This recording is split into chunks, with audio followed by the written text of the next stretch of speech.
My dearest friend, Lizzie Blake, was brutally violated and ultimately took her own life, yet I made the fateful decision to safeguard the identity of the rapist. Her mother once fell to her knees before me, pleading for the truth, but I callously shut the door in her face. Even when the villagers came to my home in a fury, I unhesitatingly set my dog on them to drive them away. A decade later, as I lay on my deathbed, my other closest friend, Ivana Sinclair, returned to the village. She had become the wealthiest woman in the nation, and she was back seeking vengeance. The moment she arrived, she forced me onto a public memory trial stage similar to those used for criminals awaiting execution. Selena, you heartless wretch who covered up a crime. Lizzie and I were fools to ever consider you a friend. Lizzie has been gone for 10 years, and you've let her attacker go scot-free all this time. Today, I'll use the memory extractor I invented to reveal to everyone exactly who you were protecting. But when the face of the real rapist emerged on the large screen, her complexion turned deathly pale. The stage Ivana had arranged for me was vast. The entire village filled the town square to the brim, with not an inch of space left to stand. Reporters readied their cameras, and the live stream was broadcast across every major platform. I was already on my deathbed. My organs were failing, and only medicine and nutrient fluids were keeping me alive.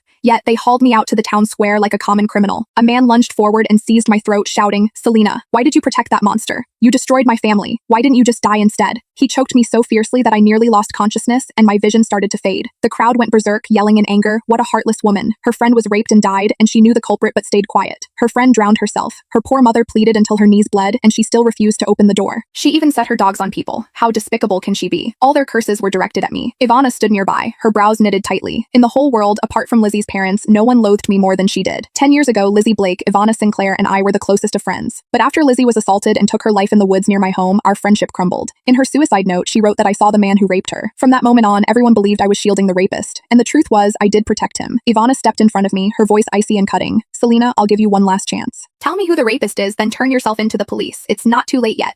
But once I start the machine, the high-frequency pulses will shatter every bone in your body over and over. You won't even have a chance to defend yourself." My face paled instantly. I struggled and shrieked in panic. "Eva, no, you can't look into my memory." She grabbed my wrist tightly, her teeth gritted. "Scared now? It's too late for that. I'm getting justice for Lizzie." Tears streamed down my face as I pleaded, "Eva, please, don't do this. If you expose my memories, you'll regret everything." She let out a bitter laugh, her eyes ablaze with fury. "Regret? The only thing I regret is ever calling you my best friend." 2 guards forced me into a metal chair. Cold handcuffs secured my hands and feet. I thrashed about, but they clamped a heavy helmet over my head. 1,000 tiny needles pierced my scalp, burrowing deep into my mind. I let out a scream as my body convulsed violently. In that moment, it felt as if my soul was being ripped asunder. Even so, the crowd below the platform remained enraged. Rotten vegetables and spoiled eggs flew through the air, hitting the stage as they hurled insults at me. "Fake friend. Rapist's protector. Go to hell, you witch." On the big screen, my memories began to play in reverse. The first one came into view for all to see. It was 3 days after Lizzie's death. They had dragged me to her wake. Everyone demanded that I tell them who the rapist was. Some spat at me, others threw stones. One person wrenched my arm so hard, and another yanked my hair until it was a mess.